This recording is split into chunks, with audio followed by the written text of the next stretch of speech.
Well, both my wife and I, Nandita and I, had been meditating in Thailand, doing Buddhist meditation, and I was a monk there. And we saw meditation, this is good. We want to keep this going. So when we came back to the United States, we were looking for a teacher. And we looked at different paths and teachers. And then on a radio program, the moderator of the show kept talking about his teacher, Sri Chinmoy, and I got in touch with him.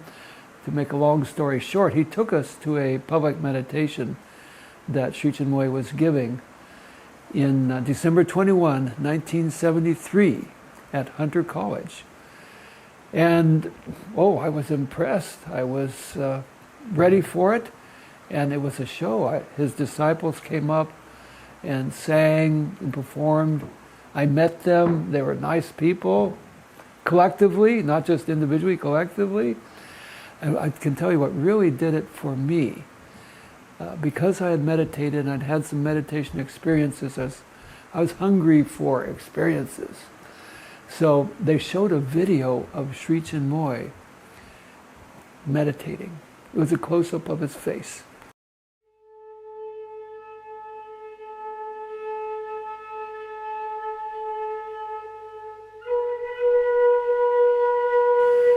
And if you've seen him meditating, you know his eyes are really, really dancing, really moving. They're really, as he's explained it, they're moving from different planes of consciousness, one to the other, and then bringing that light back to share with the audience.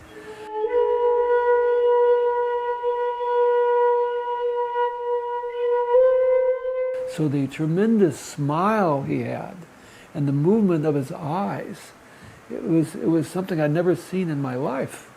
And by the way, the movement of his eyes, the kind of flickering, I tried to duplicate that myself. Just, can I move my eyes that fast? No, I could not.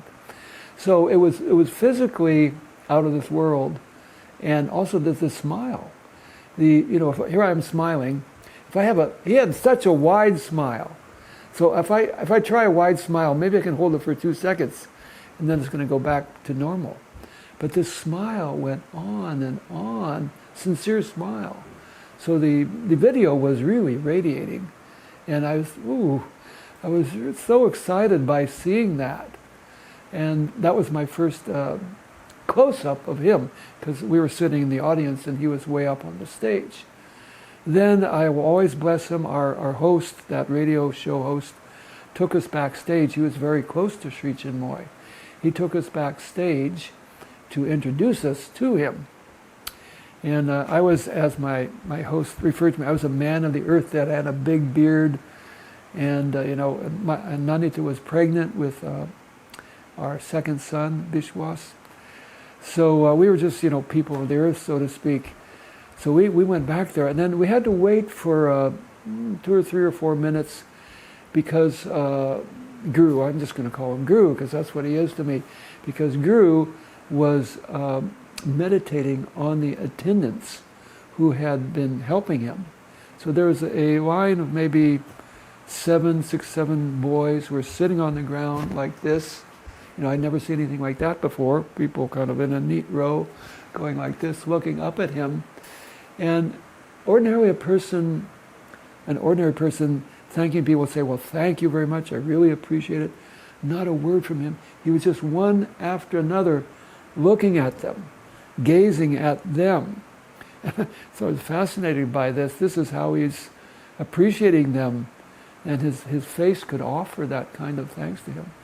So there was another, I was going up and up with this whole experience.